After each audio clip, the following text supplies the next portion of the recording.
Welcome here in Montenegro. I want to talk a bit about Austria because it's very worrying what I hear from Austria, because our Deputy Prime Minister has now released again a statement against the free trade agreement of the EU with Mercosur.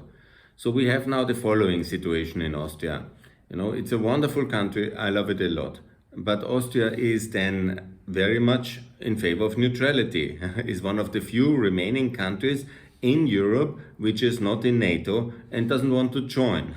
Not in this government, not in next government, according to the statement of the five major political parties. Yeah.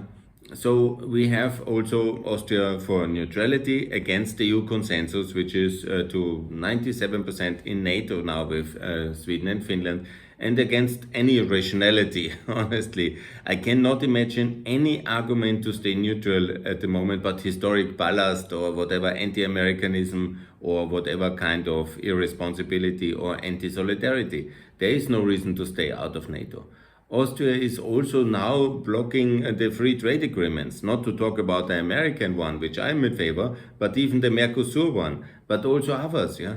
Protectionism is rampant in Austria, and it's very clearly documented even when now, for example, the German Greens are in favor of free trade agreement, and they are in responsibility and they understand responsibility is very important. And then they are tendency in favor, and we seemingly will have an agreement. And then Austria will vote against it, and Mr. Kogler, our Deputy Prime Minister from the Green Party, asked our Austrian Minister Kocher to veto it. That's crazy. So then we have the third case with Schengen. And that's very deeply problematic as well. Austrian populists make a lot of pressure, so the Austrian People's Party, supposedly center-right, is then blocking the NATO allies Romania and Bulgaria in Schengen. So it's three major issues. And I'm not talking about all this kind of pivot to Serbia and this urbanization of the Austrian People's Party and all this money laundering in Austria, all these big business deals with the Russia in the banking sector, in the energy sector, and this role of the Austrian OMV and all these very problematic things which are still unresolved to this moment, where we still have a treaty, a contract of 7 billion take or pay with Russia in a yearly basis. Yeah? So we have not decoupled from Russia, and not financially, not economically, not in energy ways.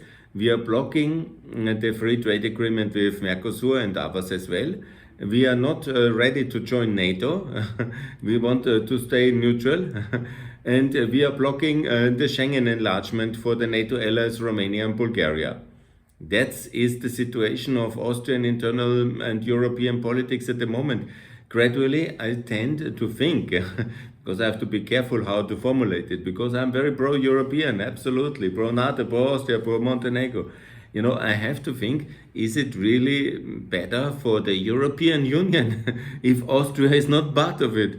Of course, it's not, but if Austria blocks Schengen, blocks the free trade, blocks is also not for enlargement, because the other debate is to enlarge new countries. Where's the big support from Austria for Montenegro in the EU or for other countries? Yeah? No, on the contrary, Austria builds an alliance with Serbia, which is the only country really not ready for enlargement because of its Eastern foreign policy. And then we are in that kind of situation. And then the question is, would it not be easier for the EU if Austria, and also Hungary, by the way, take a little bit of a break in the EU and will be isolated?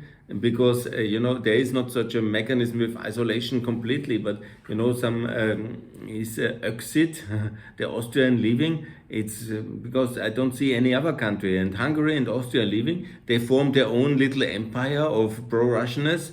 And we can do EU join NATO, we can do all the free trade agreements, we can do Schengen enlargement, we can enlarge the EU, we can enlarge NATO, and Austria and Hungary do their own things of their clever composition and their own knowledge, and certainly in a lot of wisdom, and then they somehow,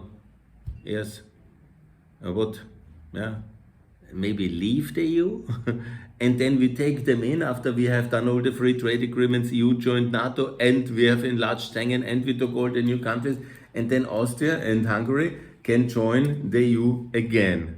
when everything is done.